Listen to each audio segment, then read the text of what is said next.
En la primavera de 1829, un granjero que trabajaba en los campos cercanos a la frontera entre Delaware y Maryland hizo un descubrimiento que sacaría a la luz una de las empresas criminales más escalofriantes de Estados Unidos. Su caballo de labranza se hundió repentinamente en la tierra, dejando al descubierto un cofre de madera enterrado bajo el suelo. En su interior yacían los restos óseos de lo que parecía ser un hombre, con los huesos amarillentos por el paso del tiempo y el cráneo con claros signos de violencia. Esto fue solo el comienzo. Durante las semanas siguientes, las autoridades descubrirían los cadáveres de al menos 7 personas en esta propiedad, entre ellos los de 3 niños.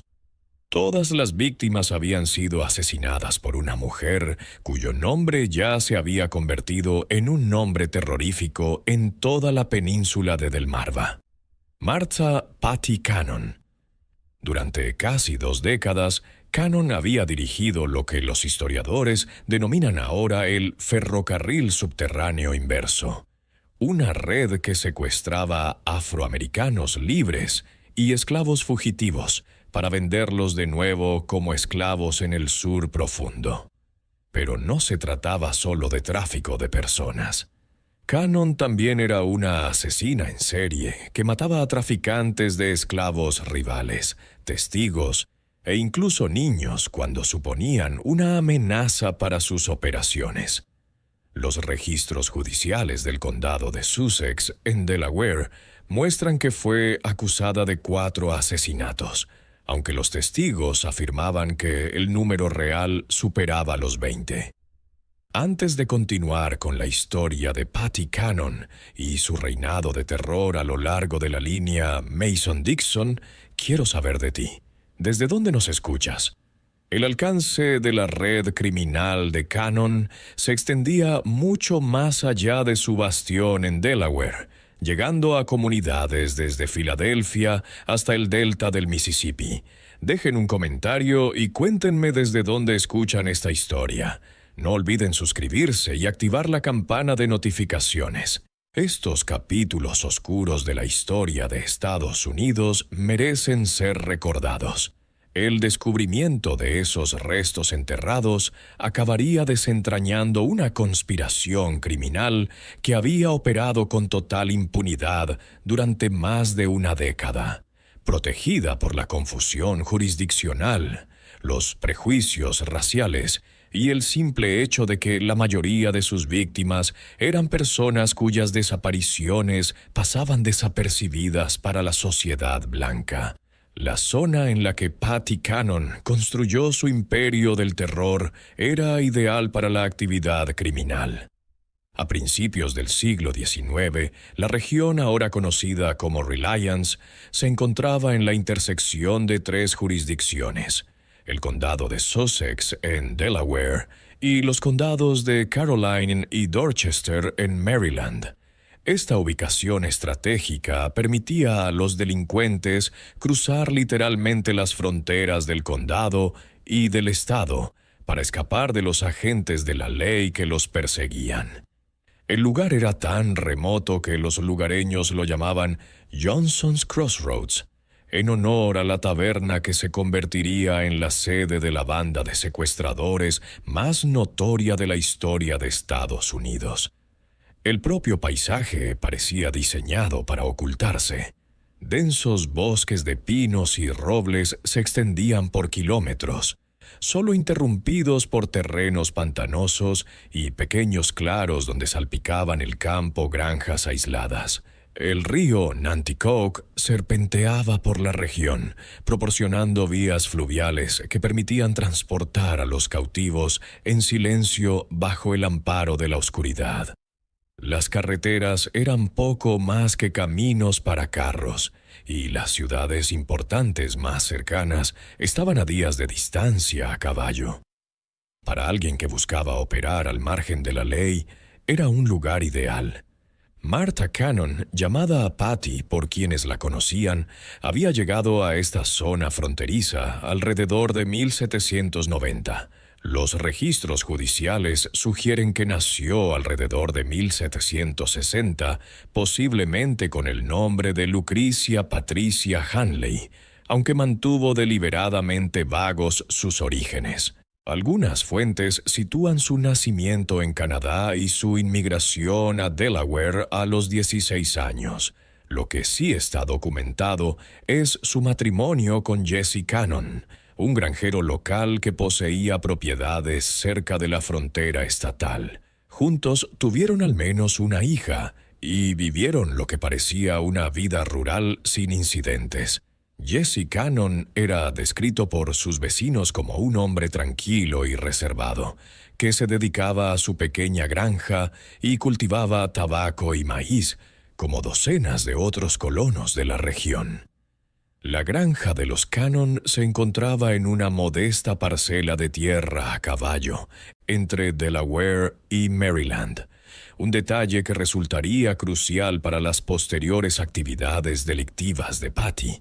La casa era una sencilla construcción de 2 plantas, construida al estilo habitual de la época, con gruesos muros de madera y pequeñas ventanas.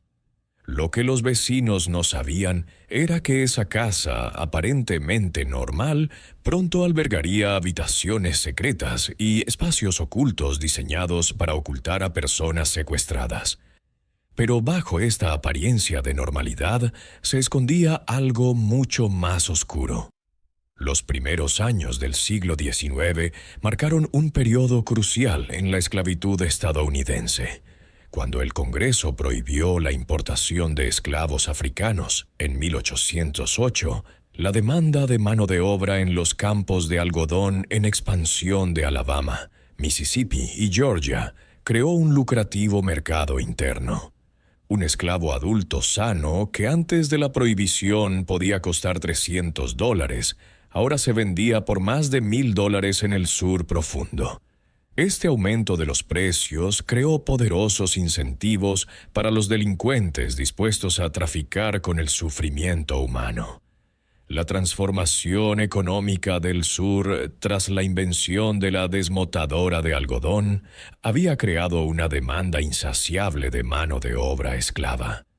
La producción de algodón se expandía rápidamente en los estados de la costa del Golfo y los plantadores estaban dispuestos a pagar precios elevados por los trabajadores. La prohibición legal de importar esclavos de África significaba que la única fuente de nuevos esclavos era la población nacional, ya fuera por aumento natural o por la captura y reesclavitud de afroamericanos libres.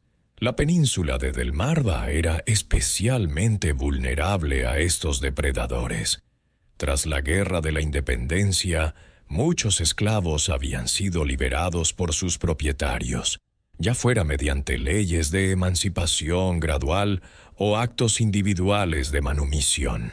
Maryland y Delaware tenían una importante población de afroamericanos libres que trabajaban como jornaleros, artesanos y pequeños agricultores. Estas comunidades, aunque legalmente libres, vivían en un miedo constante. No tenían protectores poderosos, sus recursos legales eran limitados y sus desapariciones a menudo no eran denunciadas ni investigadas por las autoridades blancas, que los consideraban menos que humanos. La situación legal de los afroamericanos libres a principios del siglo XIX era, en el mejor de los casos, precaria. Aunque no eran esclavos, poseían pocos de los derechos de los que disfrutaban los ciudadanos blancos. No podían votar, formar parte de un jurado ni testificar contra acusados blancos en la mayoría de los tribunales. Su libertad podía ser cuestionada en cualquier momento y se les exigía llevar consigo documentos que acreditaran su condición. Para delincuentes como Patty Cannon, estas vulnerabilidades legales creaban oportunidades de explotación. En este entorno apareció Patty Cannon, una mujer que demostraría que el mal no entiende de géneros. Los relatos contemporáneos la describen como una mujer corpulenta y de aspecto imponente, con una fuerza inusual para su género. Medía casi 1,80 metros, en una época en la que la mayoría de las mujeres apenas alcanzaban el 1,5 metros. Según sus vecinos, tenía una presencia intimidante. Se dice que su voz era grave y autoritaria, y que tenía fama de tener arrebatos violentos cuando se la contrariaban. Su marido, Jesse, murió en circunstancias misteriosas alrededor de 1826. Algunos afirmaron más tarde que ella lo había envenenado, dejándola viuda y con el control total de la propiedad familiar. Para entonces, ya había comenzado a tejer las conexiones criminales que harían que su nombre fuera sinónimo de terror. La policía local era prácticamente inexistente en la región fronteriza rural, y la poca autoridad que existía solía ser corrupta o simplemente se veía desbordada por la magnitud de la actividad criminal. La dinámica social de la región también favorecía las actividades delictivas. La población blanca era escasa y a menudo transitoria, compuesta en su mayoría por pequeños agricultores, jornaleros y personas que huían de su pasado en zonas más asentadas. Había poco sentido de cohesión comunitaria, y los vecinos solían ocuparse de sus propios asuntos, independientemente de lo que pudieran sospechar sobre las actividades de sus vecinos. Este aislamiento e indiferencia resultarían cruciales para que Cannon pudiera actuar sin ser descubierta durante tantos años. La transformación de Patty Cannon de viuda, de la frontera a cerebro criminal, comenzó con los matrimonios de sus hijas, siguiendo un patrón que definiría las 2 décadas siguientes. Los maridos de las 2 jóvenes eran secuestradores de esclavos. Su primer marido, Henry Brayton, era herrero y complementaba sus ingresos capturando afroamericanos libres para venderlos en el sur. En 1811, Brayton fue arrestado y encarcelado en Georgetown, Delaware, por secuestro, pero logró escapar de la cárcel ese mismo año. Las actividades delictivas de Brayton eran bien conocidas en la comunidad local mucho antes de su arresto. Como herrero, tenía motivos legítimos para viajar por toda la región, visitando granjas y asentamientos para herrar caballos y reparar herramientas. Esta movilidad le proporcionaba una tapadera perfecta para sus actividades ilegales. Identificaba a sus víctimas potenciales durante sus visitas de trabajo, tomando nota de las familias que tenían hijos adolescentes o jóvenes adultos que pudieran alcanzar un alto precio en los mercados de esclavos del sur. Los métodos empleados por los primeros secuestradores como Brayton eran a menudo rudimentarios, pero eficaces.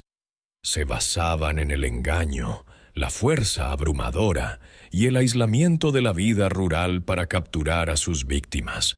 Una técnica habitual consistía en acercarse a familias afroamericanas libres con ofertas de empleo en lugares lejanos. Los padres, desesperados por encontrar oportunidades económicas para sus hijos, a veces les permitían viajar con estos supuestos empleadores, solo para descubrir demasiado tarde que habían firmado la sentencia de muerte de sus hijos. Fue después de su fuga cuando se produjo el primer asesinato documentado relacionado con la familia Cannon. Brayton, en colaboración con Patty Cannon y otro delincuente llamado Joseph Griffith, tendió una emboscada a un traficante de esclavos conocido solo como Rigidel, en la taberna de Cannon. El plan era simple pero brutal: emborrachar a la víctima, robarle su dinero y sus esclavos, y luego eliminar al testigo. Los registros judiciales muestran que Rigidel fue asesinado a tiros durante el robo. Brayton y Griffith fueron finalmente capturados y ahorcados el 13 de abril de 1813, Pero Patty Cannon escapó de la justicia. El asesinato de Riggedale marcó una escalada significativa en las actividades criminales centradas en la propiedad de los Cannon. Antes de este incidente, la familia se había dedicado principalmente a facilitar secuestros y proporcionar refugio a los delincuentes que pasaban por la región. La disposición a cometer asesinatos por dinero demostró un nivel de crueldad que caracterizaría todas las actividades futuras de Cannon. Los relatos periodísticos contemporáneos del caso Regel proporcionan detalles inquietantes sobre el crimen. La víctima había estado viajando por la región con una importante suma de dinero. Las estimaciones sugieren que entre $3,000 y $5,000 destinados a la compra de esclavos en los mercados locales. Se había detenido en lo que creía que era una taberna legítima para comer y alojarse. Sin saber que había caído en una trampa, los conspiradores lo emborracharon durante toda la noche, esperando el momento adecuado para atacar. Cuando Regel finalmente se retiró a su habitación, Breitin y Griffith lo siguieron. Los vecinos informaron más tarde de que habían oído gritos y el sonido de una lucha, seguidos de un disparo. Por la mañana, Regel estaba muerto. Su dinero había desaparecido, al igual que su carro y sus caballos. El cuerpo fue enterrado apresuradamente en la propiedad, lo que supuso el comienzo de lo que se convertiría en una práctica habitual: utilizar ese lugar aislado como vertedero para las víctimas de asesinatos. La ejecución del primer marido de su hija no disuadió a Cannon de seguir el camino que había elegido. Al contrario, pareció refinar sus métodos y reforzar su determinación de crear una organización criminal más sofisticada. La lección que extrajo de la captura de Breitin no fue que el crimen no sale a cuenta, sino que los criminales necesitan una mejor organización y una planificación más cuidadosa para evitar ser descubiertos. Cuando su hija se volvió a casar, esta vez con Joseph Johnson, Cannon ganó un socio que resultaría aún más valioso para su empresa criminal. Johnson no era un secuestrador cualquiera, era un hombre de negocios que entendía la logística del tráfico de personas a escala regional.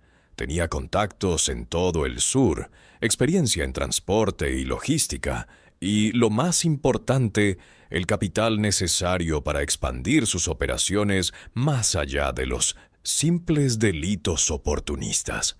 Johnson aportó a la sociedad una taberna situada precisamente en la frontera entre Delaware y Maryland. Este establecimiento, que pasó a conocerse como Joe Johnson's Tavern, estaba situado en un lugar tan estratégico que las diferentes habitaciones se encontraban literalmente en diferentes estados. Esta ventaja geográfica les permitía trasladar a las víctimas secuestradas entre jurisdicciones para confundir a las autoridades que las perseguían. Cuando los agentes de la ley de Delaware llegaban con órdenes de arresto, los sospechosos podían simplemente entrar en la parte del edificio situada en Maryland y alegar inmunidad frente a la jurisdicción de Delaware. La taberna tenía múltiples funciones en la creciente empresa criminal. Era un negocio legítimo que servía de tapadera para sus actividades, generaba ingresos y explicaba el flujo constante de viajeros y carromatos que pasaban por la propiedad. Funcionaba como centro de retención de cautivos a la espera de ser transportados al sur, con habitaciones y sótanos ocultos construidos especialmente para ocultar a los cargamentos humanos. Y servía de lugar de reunión para la red de delincuentes que trabajaban para ellos. Un terreno neutral donde se podían trazar planes y repartir las ganancias. La distribución física de la taberna reflejaba sus múltiples funciones. La planta principal parecía completamente normal, con una sala común para los viajeros, una zona de bar y habitaciones para los huéspedes legítimos. Pero debajo del edificio había una serie de sótanos y túneles que habían sido construidos especialmente para esconder a las personas secuestradas. A estos espacios subterráneos se accedía a través de entradas ocultas y estaban diseñados para amortiguar el sonido y evitar fugas. Unos anillos de hierro empotrados en las paredes de piedra servían de puntos de anclaje para las cadenas, mientras que pequeños conductos de ventilación garantizaban que los cautivos no se asfixiaran durante los largos periodos de confinamiento. La banda que se reunió en torno a Cannon y Johnson era muy diversa para la época. Incluía delincuentes blancos como Henry Carr, señuelos mestizos como John Purnell, que utilizaba múltiples alias, e incluso esclavos obligados a participar en la captura de otras personas. Esta composición multirracial era estratégica. Los miembros afroamericanos de la banda podían acercarse a las víctimas potenciales sin levantar sospechas, mientras que los miembros blancos se encargaban de las negociaciones con los compradores en el sur profundo. John Purnell, descrito en los registros judiciales como un hombre amarillo o mulato, era especialmente valioso para la organización. Su herencia racial mixta le permitía moverse con relativa facilidad entre las comunidades blancas y afroamericanas. Mantenía múltiples identidades y podía presentarse como una persona libre de color en busca de trabajo o como un hombre blanco de piel clara que hacía negocios, dependiendo de la situación. Esta capacidad camaleónica lo convertía en un explorador ideal para identificar a las víctimas potenciales y establecer el contacto inicial.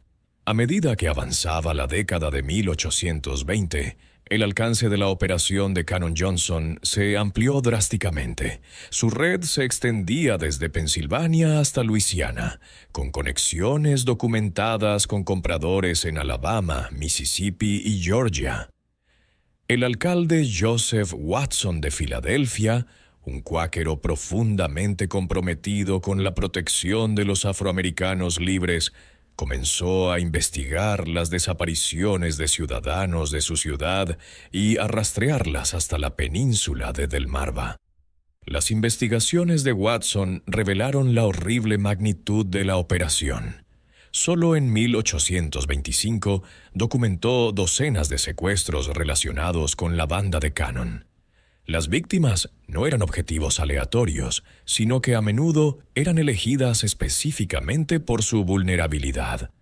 Los adultos jóvenes alcanzaban los precios más altos en los mercados del sur, pero los niños también eran valiosos, ya que podían ser entrenados para tareas específicas y proporcionar décadas de mano de obra. La naturaleza sistemática de estos secuestros demostraba un nivel de organización que iba mucho más allá del crimen oportunista. La banda mantenía información detallada sobre posibles objetivos, rastreando a familias e individuos que pudieran ser vulnerables a la captura. Sabían qué jóvenes habían perdido recientemente su trabajo, qué familias tenían dificultades económicas y qué personas podrían verse tentadas por ofertas de empleo en lugares lejanos. Uno de los relatos más detallados es el de Lydia Smith, una mujer libre de 25 años que fue secuestrada en 1825. Su testimonio, conservado en los registros judiciales, describe cómo fue retenida primero en la casa de Cannon y luego trasladada a la taberna de Johnson, donde permaneció encadenada durante 5 meses. Smith recordó el miedo constante, la comida insuficiente y el saber que estaba previsto que la trasladaran al sur junto con un gran grupo de personas secuestradas.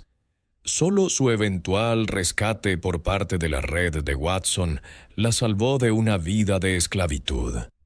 El relato de Smith proporciona detalles cruciales sobre las condiciones que soportaban las víctimas de la banda Cannon.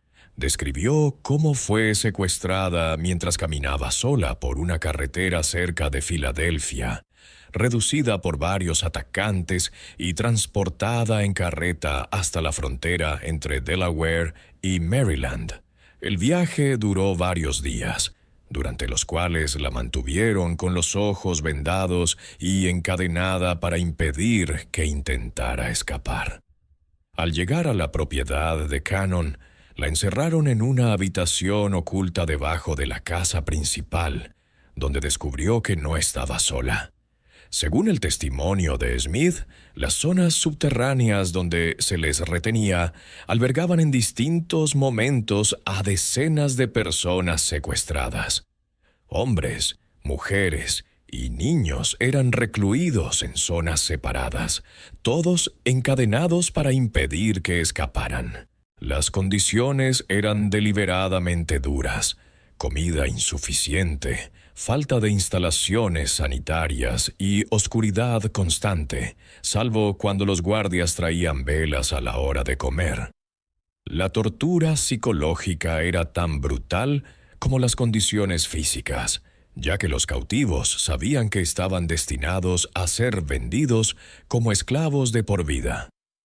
Smith también proporcionó detalles sobre los métodos que utilizaba la banda para procesar a su carga humana.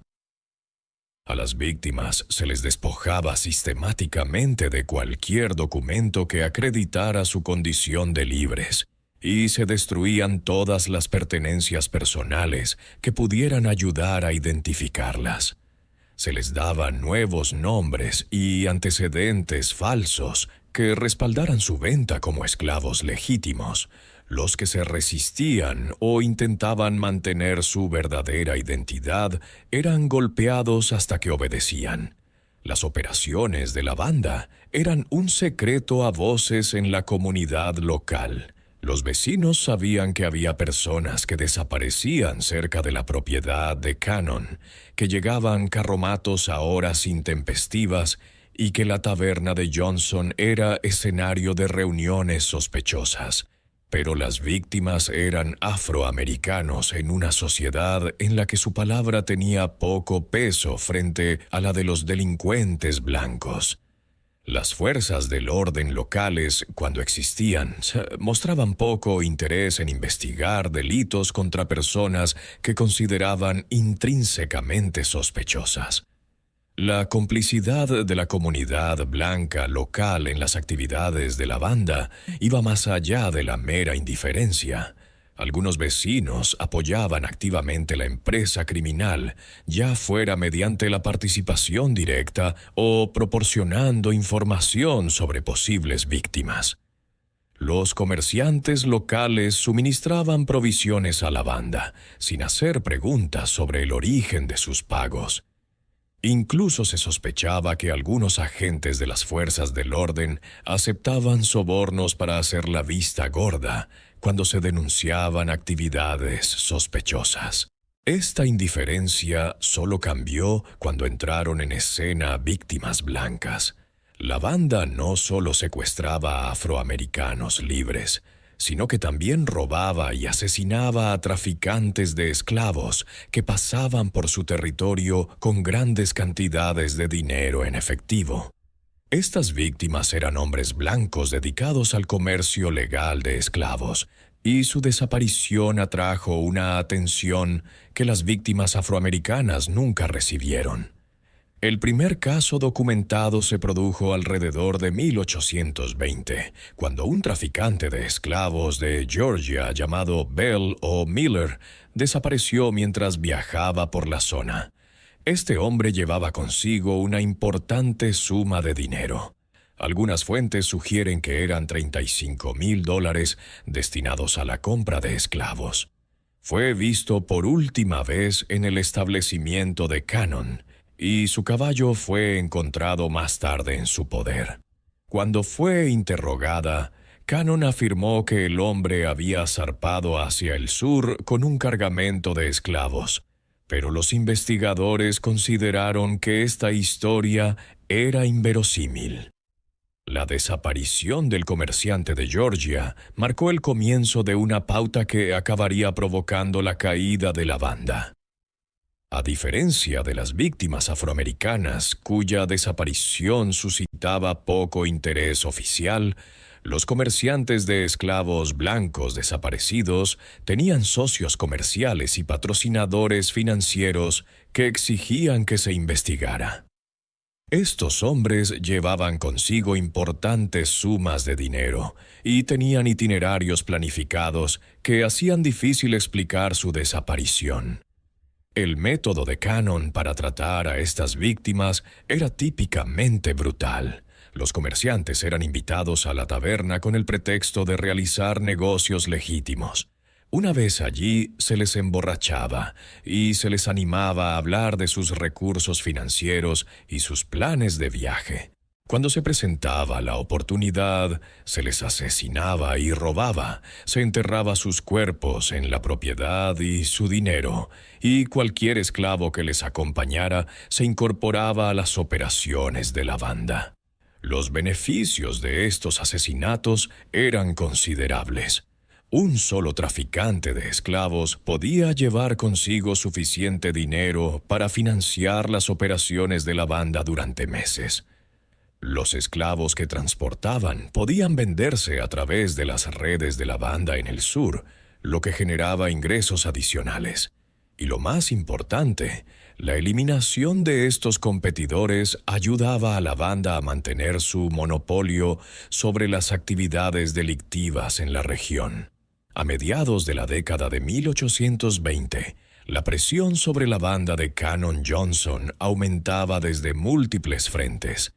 El alcalde Watson de Filadelfia había comenzado a ofrecer recompensas sustanciales por información que condujera a detenciones, y el gobernador John Andrew Schulzer de Pensilvania coordinaba con funcionarios de los estados del sur para localizar a los ciudadanos secuestrados. Sus investigaciones revelaban no solo delitos individuales, sino una red sistemática que llevaba más de una década en funcionamiento. La recompensa ofrecida por Watson, $500 por información que condujera a la detención de los miembros de la banda, representaba una suma considerable para la época, equivalente a varios meses de salario para la mayoría de los trabajadores. Este incentivo económico comenzó a aflojar las lenguas en comunidades que, hasta entonces, habían guardado silencio sobre las actividades de la banda. Antiguos socios, miembros descontentos de la banda e incluso algunas víctimas que habían logrado escapar, comenzaron a proporcionar información a las autoridades. La respuesta de la banda a esta presión fue característicamente violenta. En lugar de reducir sus operaciones, comenzaron a eliminar a los posibles testigos de forma más agresiva. Esta decisión acabaría siendo su perdición, ya que amplió su lista de víctimas para incluir a personas cuya desaparición no podía ignorarse. La escalada de violencia durante este periodo reflejaba la mentalidad cada vez más paranoica de Patty Cannon. Había construido un imperio criminal que generaba enormes beneficios. Las estimaciones sugieren que los ingresos anuales de la banda superaban los $50,000, una fortuna para los estándares de principios del siglo XIX. Pero este éxito la había convertido en blanco de la atención de las fuerzas del orden, y ella estaba convencida de que sus antiguos socios representaban una amenaza existencial para sus operaciones. La figura más crucial en la eventual exposición de la banda fue un niño mestizo llamado Cyrus James. Cannon había comprado a James como esclavo cuando solo tenía 7 años y lo había criado en su casa. A medida que crecía, James se vio obligado a participar en las actividades de la banda, sirviendo de señuelo para atraer a otros afroamericanos a las trampas. Su profundo conocimiento de las operaciones de la banda, combinado con su creciente repulsa por la violencia que presenciaba, lo convirtieron en un activo invaluable y en un potencial lastre. La posición de James en la casa de Cannon era única y trágicamente compleja. Como niño esclavo, no tenía más remedio que participar en cualquier actividad que le exigiera su dueña. Pero a medida que maduraba, comenzó a comprender todo el horror de lo que se le obligaba a hacer. Estaba ayudando a destruir las vidas de personas que se parecían a él, personas que compartían su herencia y su vulnerabilidad. Este conocimiento creó un conflicto interno que finalmente lo llevaría a cooperar con las autoridades a pesar de los riesgos personales que ello implicaba. La manipulación psicológica empleada por Cannon para controlar a James era sofisticada y cruel. Alternaba entre tratarlo como un miembro favorito de la familia y amenazarlo con violencia o con venderlo a amos brutales en el sur profundo. Lo convenció de que su supervivencia dependía completamente de su protección y que cualquier traición resultaría en su muerte inmediata. Esta combinación de dependencia y terror mantuvo a James fiel durante años, incluso cuando fue testigo de crímenes cada vez más horribles.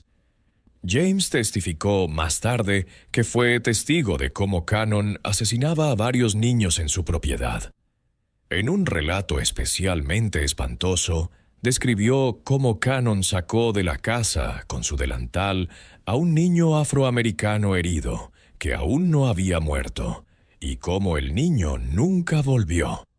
James sabía dónde estaban enterrados los cadáveres, porque se le había obligado a ayudar a deshacerse de ellos.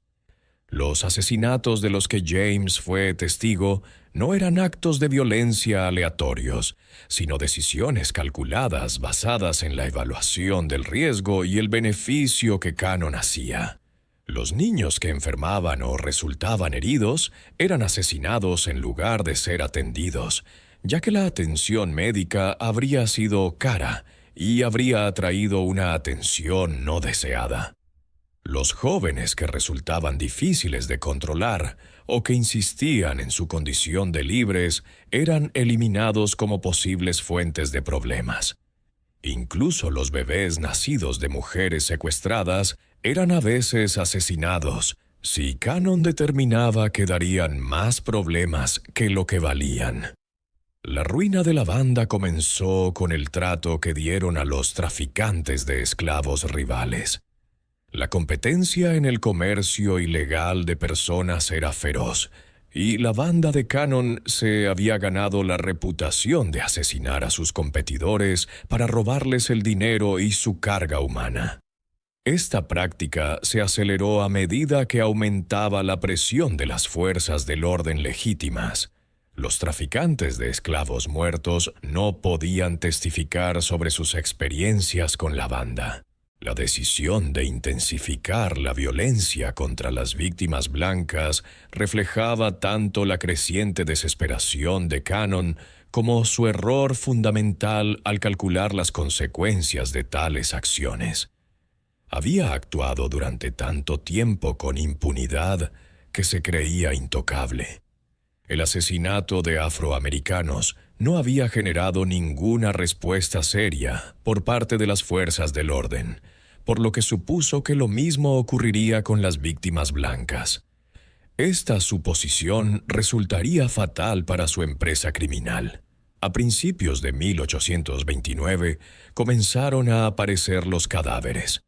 Un granjero que trabajaba en tierras propiedad de Cannon estaba arando una zona baja que había sido recientemente despejada de maleza cuando su caballo tropezó con lo que resultó ser una tumba.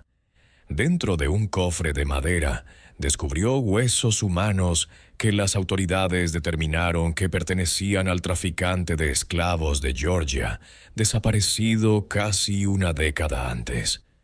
Este descubrimiento desencadenó una búsqueda sistemática de la propiedad que revelaría múltiples lugares de enterramiento.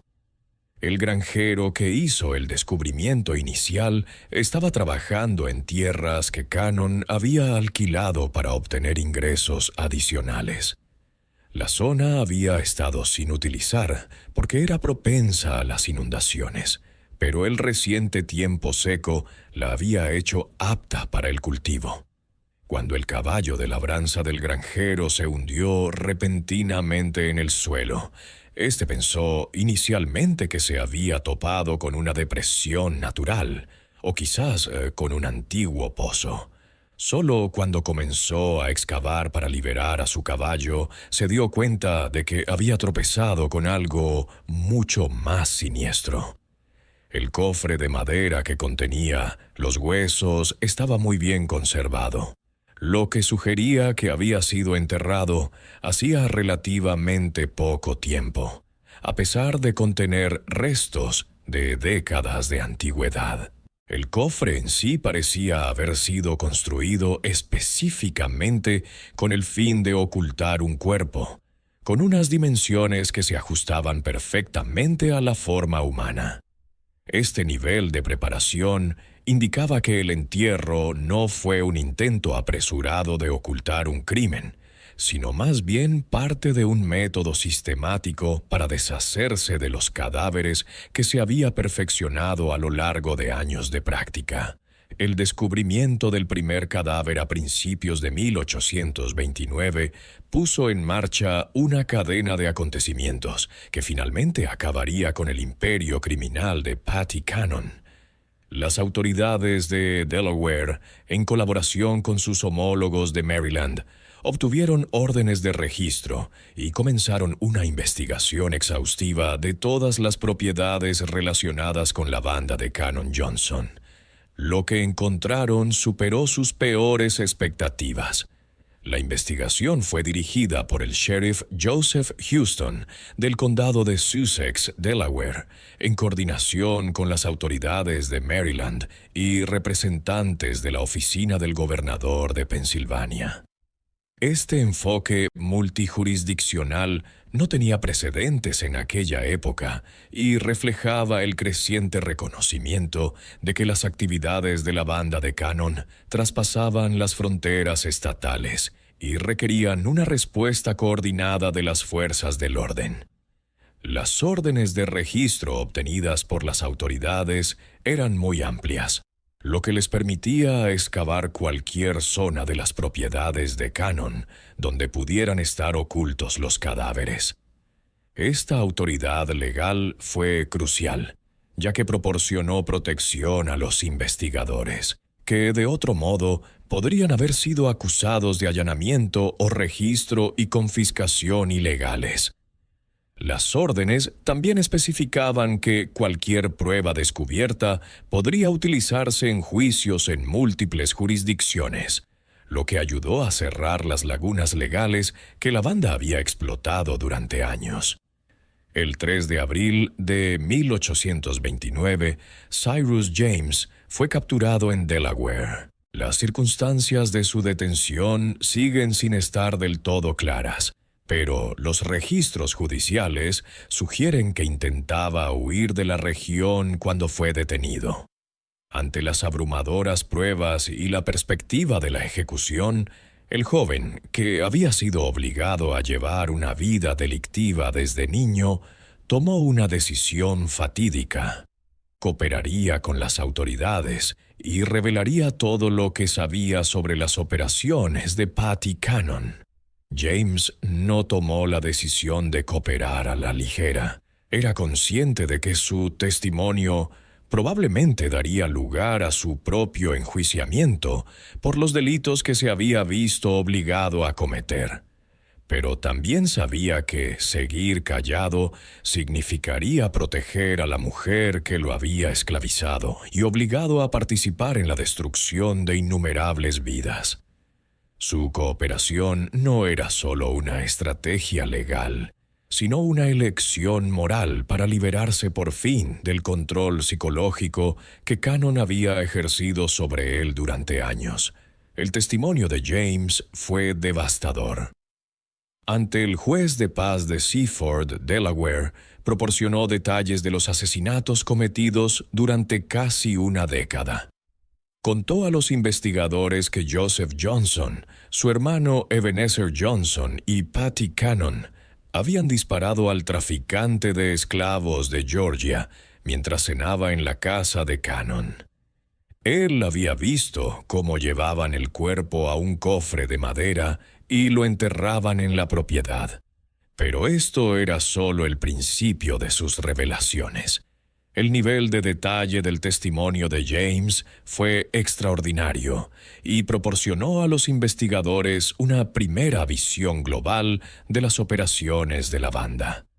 No solo describió los crímenes individuales, sino también los métodos sistemáticos empleados por la banda durante muchos años. Conocía la ubicación de los lugares de enterramiento, la identidad de otros miembros de la banda, las rutas utilizadas para transportar a las personas secuestradas y las redes de compradores y vendedores que se extendían por varios estados. Siguiendo las indicaciones de James, las autoridades comenzaron a excavar sistemáticamente la propiedad de Cannon. En una zona ajardinada, encontraron el cadáver de un niño mestizo. Según el testimonio de James, este niño había sido esclavizado por Cannon junto con su madre. Cannon había matado al niño porque sospechaba que su padre era blanco, posiblemente un miembro de su propia familia. El artículo que conserva este testimonio no contiene información sobre el destino de la madre del niño, lo que deja abierta la horrible posibilidad de que también fuera asesinada. El descubrimiento del cuerpo del niño fue especialmente perturbador para los investigadores, ya que demostraba el grado de crueldad de Cannon. No se trataba de una víctima de secuestro ni de un criminal rival. Era un niño que había nacido en la casa de Cannon y había vivido bajo su control. El asesinato parecía estar motivado únicamente por la paranoia racista de Cannon y su miedo a que un niño mestizo pudiera amenazar de alguna manera sus operaciones. Excavaciones adicionales revelaron 2 cajas de madera, cada una con huesos humanos. James identificó uno de los restos como pertenecientes a otro niño al que había visto Cannon golpear hasta la muerte con un trozo de madera. El tercer conjunto pertenecía a un adulto que James describió como alguien a quien consideraban propiedad, lo que significaba que la banda creía que esta persona era libre y podía tener recursos que valía la pena robar. La naturaleza sistemática de estos asesinatos pintaba a Cannon como algo más que una simple criminal. Era una asesina en serie que había estado actuando con impunidad durante años, protegida por el aislamiento de su ubicación, la indiferencia de las autoridades locales hacia los crímenes contra los afroamericanos y una red de cómplices que compartían sus ganancias. Las pruebas físicas descubiertas durante las excavaciones corroboraron el testimonio de James con notable detalle. Las cajas de madera utilizadas para contener los cadáveres eran de construcción similar, lo que sugiere que habían sido fabricadas específicamente con el fin de ocultar a las víctimas de los asesinatos. La ubicación de las tumbas seguía un patrón que indicaba una planificación sistemática en lugar de un entierro aleatorio. Lo más inquietante era que el estado de los restos sugería que algunas víctimas habían sido enterradas aún con vida. A medida que se difundió la noticia del descubrimiento, comenzaron a aparecer otros testigos. Personas que habían vivido con miedo a Cannon durante años encontraron de repente el valor para hablar. Sus testimonios revelaron nuevas víctimas y proporcionaron detalles sobre los métodos de la banda que corroboraban el relato de James. Entre estos nuevos testigos se encontraba Thomas Freeman, un afroamericano libre al que los miembros de la banda habían abordado en 1827, pero que había logrado escapar. Freeman testificó que le habían ofrecido trabajo en Georgia y que se dirigía a la propiedad de Cannon cuando empezó a sospechar del comportamiento de su escolta. Consiguió escapar durante una parada para descansar y pasó varios días escondido en el bosque antes de regresar a Filadelfia. El testimonio de Freeman fue significativo porque proporcionó información sobre los métodos de reclutamiento de la banda. Describió cómo el primer contacto le había parecido completamente legítimo. Estaba luchando por encontrar trabajo en Filadelfia cuando un hombre bien vestido se le acercó y le ofreció un empleo en una plantación de Georgia. El salario ofrecido era generoso y el transporte era gratuito. Fue durante el viaje cuando Freeman empezó a notar inconsistencias en las historias de su escolta y comenzó a sospechar de sus verdaderas intenciones. El alcance de la investigación se amplió más allá de Delaware. Las autoridades de Maryland comenzaron a examinar las propiedades de los miembros de la banda, mientras que los funcionarios de Pensilvania coordinaban los esfuerzos para documentar el alcance total de la red de secuestros. Justo cuando pensábamos que lo habíamos visto todo, el horror en el condado de Sussex se intensifica. Si esta historia te da escalofríos, comparte este vídeo con un amigo al que le gusten los misterios oscuros. Dale al botón me gusta para apoyar nuestro contenido y no olvides suscribirte para no perderte historias como esta. Descubramos juntos qué sucede a continuación en el capítulo final del reinado del terror de Patty Cannon. La coordinación entre diferentes jurisdicciones representó un nuevo enfoque de la aplicación de la ley que más tarde se convertiría en una práctica habitual. Por primera vez, las autoridades trataban a la banda Cannon como lo que realmente era, una conspiración criminal interestatal que requería una respuesta a nivel federal. Este reconocimiento llevó a la participación de funcionarios de Washington, D.C., y marcó el comienzo de lo que acabaría convirtiéndose en una acción coordinada de las fuerzas del orden federales contra el crimen organizado. El 13 de abril de 1829, un gran jurado de 24 hombres blancos en Delaware dictó auto de procesamiento contra Martha Patty Cannon por 4 cargos de asesinato. Los cargos fueron firmados por James Rogers, fiscal general de Delaware, y supusieron la primera vez que un miembro de la famosa banda se enfrentaba a graves consecuencias legales por sus delitos contra afroamericanos. La composición del gran jurado en sí misma fue significativa para la época. Los 24 miembros eran hombres blancos, tal y como exigía la ley de Delaware, pero representaban a una muestra representativa de la población del estado, incluyendo granjeros, comerciantes y profesionales. El hecho de que este jurado estuviera dispuesto a acusar a una mujer blanca por el asesinato de afroamericanos supuso un cambio notable en la actitud legal, impulsado en gran medida por las abrumadoras pruebas presentadas y la naturaleza interestatal de los delitos. Las acusaciones eran muy específicas para la época. Cannon fue acusada del asesinato de una niña el 26 de abril de 1822, de un niño el mismo día, de un hombre adulto el 1 de octubre de 1820 y de un niño negro el 1 de junio de 1824. Cada cargo conllevaba la pena de muerte y las pruebas contra ella eran abrumadoras. La especificidad de estos cargos reflejaba la minuciosa investigación llevada a cabo por las autoridades. A diferencia de muchos casos penales de la época que se basaban principalmente en testimonios de testigos y pruebas circunstanciales, el caso Cannon se basaba en pruebas físicas, múltiples testigos que lo corroboraban y confesiones detalladas de un participante que tenía un conocimiento íntimo de los delitos. Esta combinación de tipos de pruebas hacía que el caso fuera prácticamente imposible de defender. El testimonio de Cyrus James constituyó la columna vertebral de la acusación. Su conocimiento detallado de las operaciones de la banda, junto con su capacidad para llevar a las autoridades hasta los lugares donde estaban enterrados los cadáveres, lo convirtieron en el testigo más valioso de la historia judicial de Delaware hasta ese momento.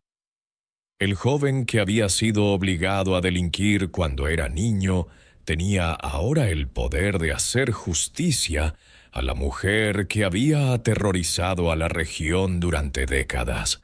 El equipo de la acusación estaba dirigido por el fiscal general James Rogers, que se había labrado una reputación en el enjuiciamiento de casos penales complejos en todo Delaware.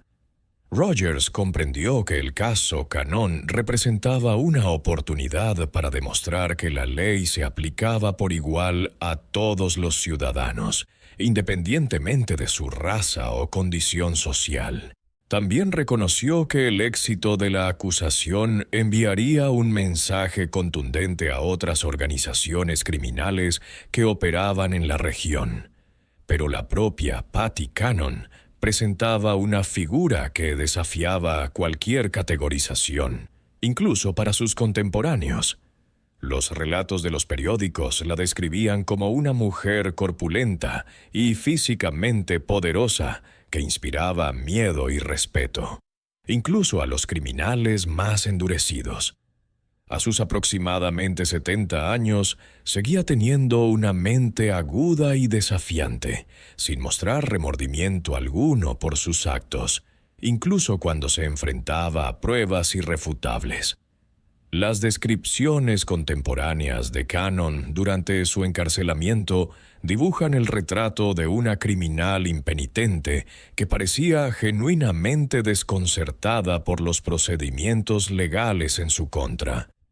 Al parecer, consideraba que sus actos eran actividades comerciales legítimas y expresaba su desconcierto por el hecho de que las autoridades la procesaran por delitos contra personas a las que ella consideraba propiedad y no seres humanos.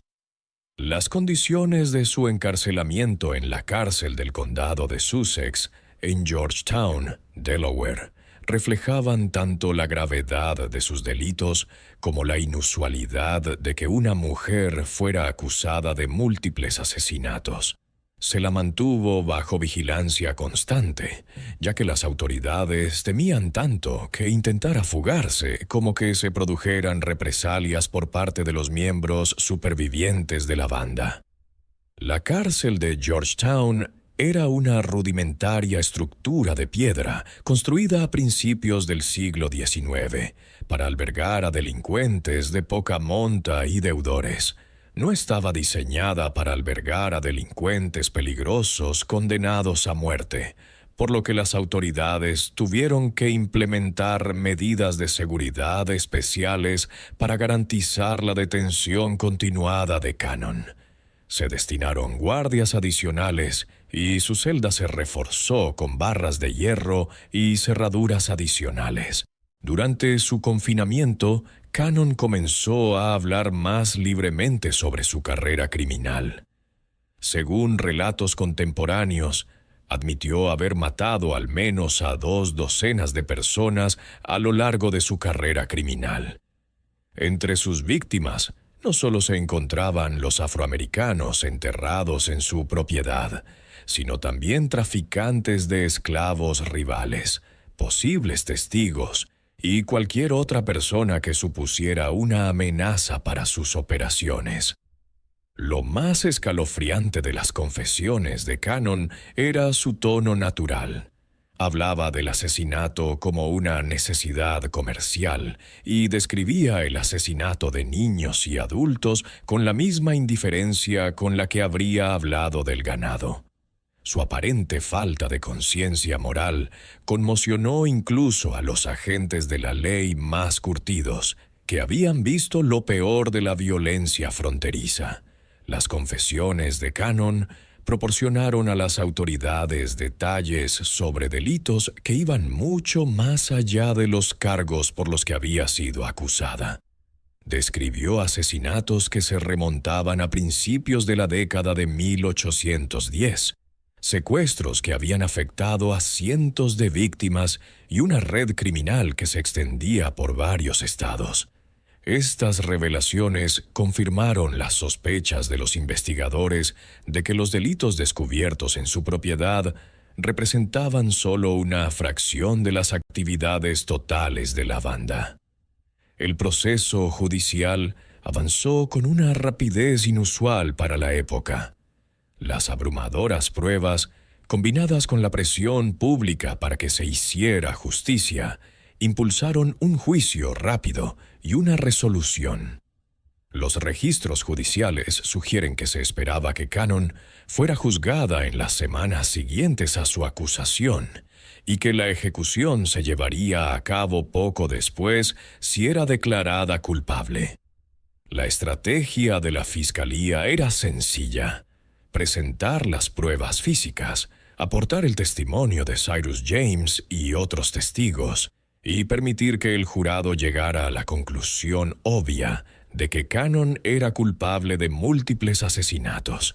La defensa, tal y como era, solo podía alegar clemencia basándose en la edad y el sexo de Cannon, aunque pocos observadores creían que tales argumentos fueran eficaces dada la naturaleza horrible de los crímenes. El juicio estaba previsto para finales de mayo de 1829 y la selección del jurado para la semana anterior. Se esperaba la asistencia de observadores legales de toda la región, ya que el caso representaba uno de los procesos penales más importantes de la historia de Delaware. Periódicos de lugares tan lejanos como Filadelfia y Baltimore planeaban una amplia cobertura del proceso. El proceso judicial contra Patty Cannon nunca llegaría a su conclusión prevista. El 11 de mayo de 1829, aproximadamente 3 semanas antes de la fecha prevista para su ejecución, los guardias de la cárcel la encontraron muerta en su celda. La causa oficial de la muerte fue suicidio por envenenamiento, aunque las circunstancias exactas siguen sin estar claras. Algunas versiones sugieren que simpatizantes le habían pasado arsénico de contrabando, mientras que otras apuntan a que llevaba semanas acumulando medicamentos. El descubrimiento del cadáver de Cannon conmocionó la cárcel de Georgetown y toda la comunidad. Los guardias que realizaban su ronda matutina habitual la encontraron tendida en el suelo de su celda, aparentemente muerta durante la noche. No había signos de lucha ni violencia, y la celda permanecía bien cerrada desde el exterior. La única prueba de lo ocurrido era un pequeño frasco encontrado escondido entre su ropa, que según análisis posteriores contenía arsénico. La cuestión de cómo Cannon consiguió el veneno siguió siendo un misterio que los investigadores nunca resolvieron por completo. Los procedimientos de seguridad de la cárcel eran relativamente laxos para los estándares modernos, y los visitantes no eran registrados minuciosamente antes de reunirse con los presos. Era posible que un simpatizante le hubiera pasado el veneno durante una de estas visitas, aunque nunca se identificó a ninguna persona concreta como fuente. Algunos contemporáneos especularon que Cannon había estado planeando su suicidio desde el momento de su detención. Había presenciado la ejecución del primer marido de su hija y sabía exactamente qué destino le esperaba si era condenada.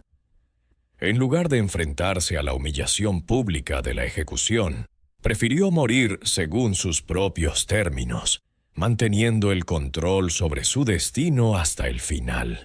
Su muerte privó a las familias de las víctimas de la satisfacción de ver que se hacía justicia, pero también puso fin a una de las organizaciones criminales más sistemáticas de la historia temprana de Estados Unidos. Los registros judiciales muestran que la muerte de Cannon puso fin de manera efectiva al ferrocarril clandestino inverso que había operado a lo largo de la península de Delmarva durante casi 2 décadas. Las secuelas inmediatas de la muerte de Cannon fueron caóticas. Las autoridades se habían estado preparando para lo que esperaban que fuera el juicio penal más importante de la historia de Delaware. Y su suicidio les dejó sin resolver muchas preguntas sobre el alcance total de su red criminal. La investigación sobre sus actividades continuó durante varios meses, pero sin su testimonio, muchos detalles sobre las operaciones de la banda siguieron sin estar claros. El destino de sus cómplices supervivientes fue variado. Joseph Johnson, su yerno y principal socio, había huido a Alabama o Mississippi antes de que comenzaran las investigaciones. Su hermano Ebenezer también escapó al sur profundo, donde presumiblemente continuaron sus actividades delictivas fuera del alcance de las autoridades de Delaware. Las fuerzas del orden locales hicieron intentos poco entusiastas por perseguirlos, pero las complicaciones jurisdiccionales y las grandes distancias implicadas hicieron improbable el éxito de la persecución. Solo Cyrus James, el niño esclavo obligado a delinquir, quedó para enfrentarse a la justicia, y su cooperación con las autoridades le llevó finalmente a la libertad en lugar de a la ejecución. Los tribunales de Delaware, reconociendo que James había sido coaccionado para participar en las actividades de la banda y que su testimonio había sido crucial para descubrir los delitos, le concedieron la libertad y le proporcionaron protección contra posibles represalias. El destino de James tras el juicio representó uno de los pocos resultados positivos de todo el trágico episodio. Fue trasladado a Pensilvania, donde los abolicionistas le ayudaron a establecer una nueva identidad y a comenzar una vida legítima. Algunas versiones sugieren que más tarde participó activamente en el ferrocarril subterráneo, utilizando su conocimiento de las redes criminales para ayudar a los esfuerzos legítimos de asistencia a los esclavos fugitivos. La investigación reveló que la banda Cannon-Johnson había sido responsable del secuestro de cientos de afroamericanos libres durante el transcurso de sus operaciones. Aunque las cifras exactas siguen siendo controvertidas, las estimaciones más conservadoras sugieren que traficaron con entre 500 y 1,000 personas para esclavizarlas en el sur profundo. El valor económico de estos delitos, medido en los precios que alcanzaban los esclavos en los mercados del sur, representaba millones de dólares en la moneda actual. El coste humano de estos delitos iba mucho más allá de las simples estadísticas. Cada secuestro representaba la destrucción de una familia, el robo de una vida y la perpetuación de un sistema que trataba a los seres humanos como propiedad. Muchas víctimas nunca fueron recuperadas y vivieron sus vidas en cautiverio a cientos de kilómetros de sus hogares. Los niños fueron separados de sus padres, los cónyuges de sus parejas, y comunidades enteras vivían con el miedo a sufrir ataques similares.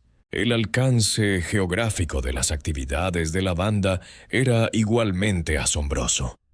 Las pruebas recogidas durante la investigación revelaron conexiones con redes criminales que operaban desde Nueva York hasta Luisiana.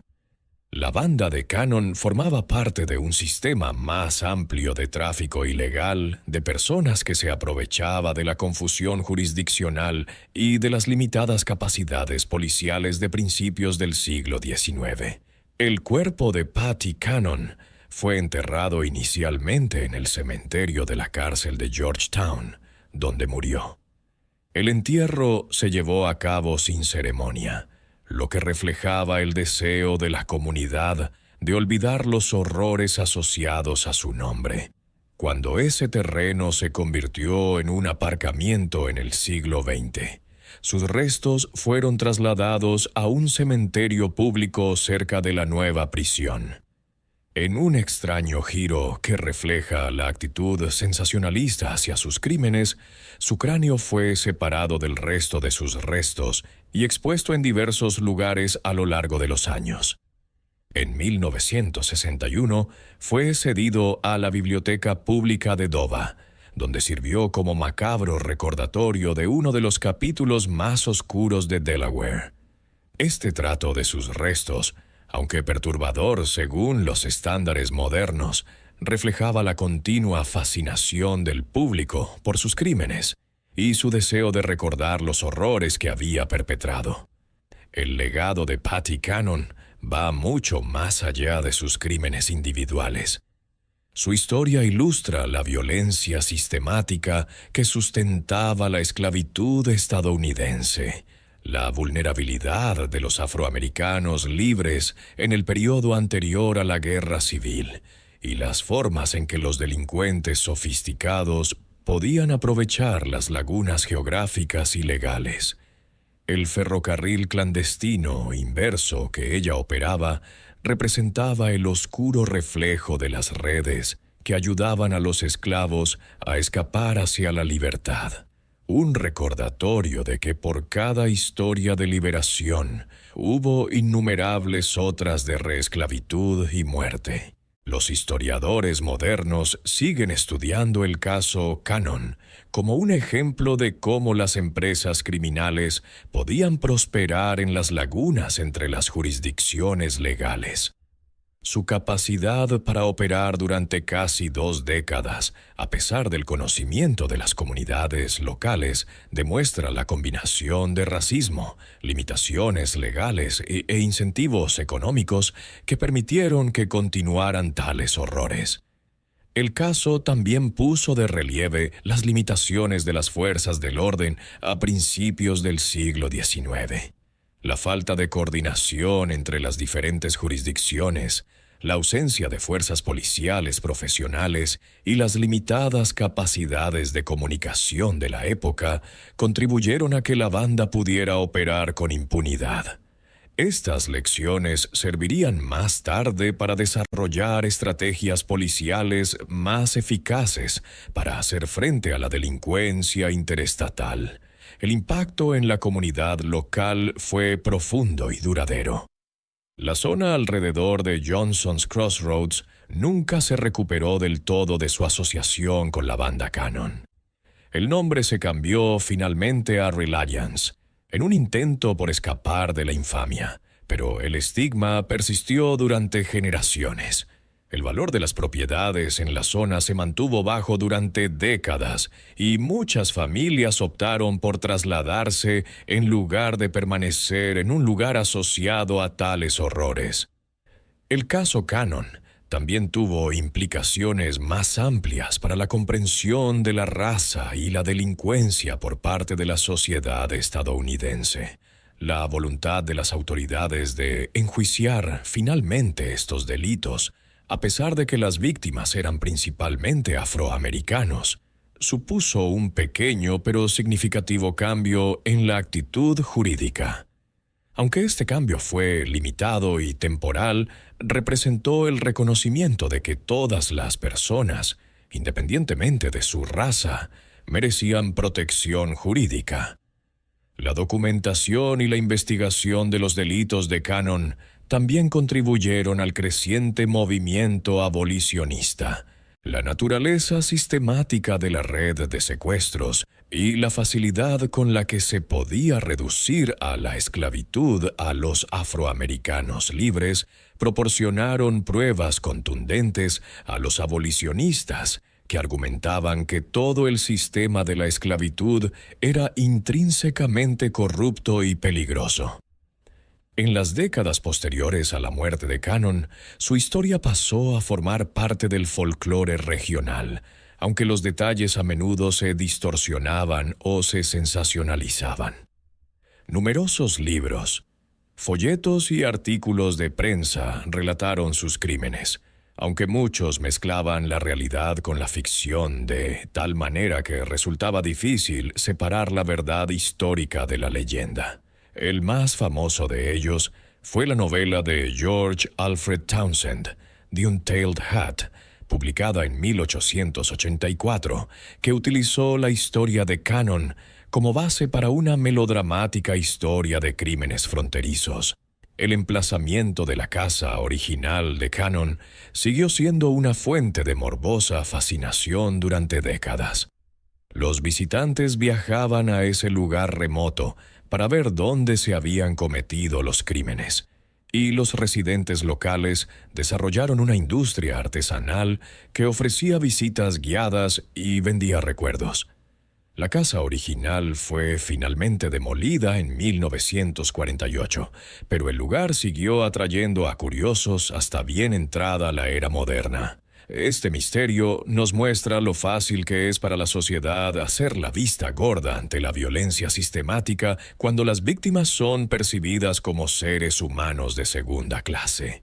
La indiferencia que permitió a Patty Cannon actuar durante décadas solo se superó cuando sus crímenes se extendieron a víctimas blancas cuya desaparición no podía ignorarse. El sistema legal que no protegió a los afroamericanos libres del secuestro y el asesinato fue el mismo que finalmente procesó a Cannon solo cuando amenazó los intereses de los traficantes de esclavos blancos. El caso Cannon es un claro recordatorio de la capacidad humana para el mal y de la importancia de la vigilancia policial y la responsabilidad de la comunidad. Demuestra cómo las empresas criminales pueden prosperar en entornos en los que la sociedad no protege a sus miembros más vulnerables. Y lo que es más importante, preserva la memoria de cientos de víctimas cuyos nombres han caído en el olvido, pero cuyo sufrimiento nunca debe minimizarse ni ignorarse. ¿Qué opinas de esta historia? ¿Crees que se reveló todo sobre el alcance total de su red criminal? Las pruebas sugieren que la banda de Patty Cannon formaba parte de un sistema mucho más amplio de tráfico ilegal de personas que se extendía mucho más allá de la frontera entre Delaware y Maryland.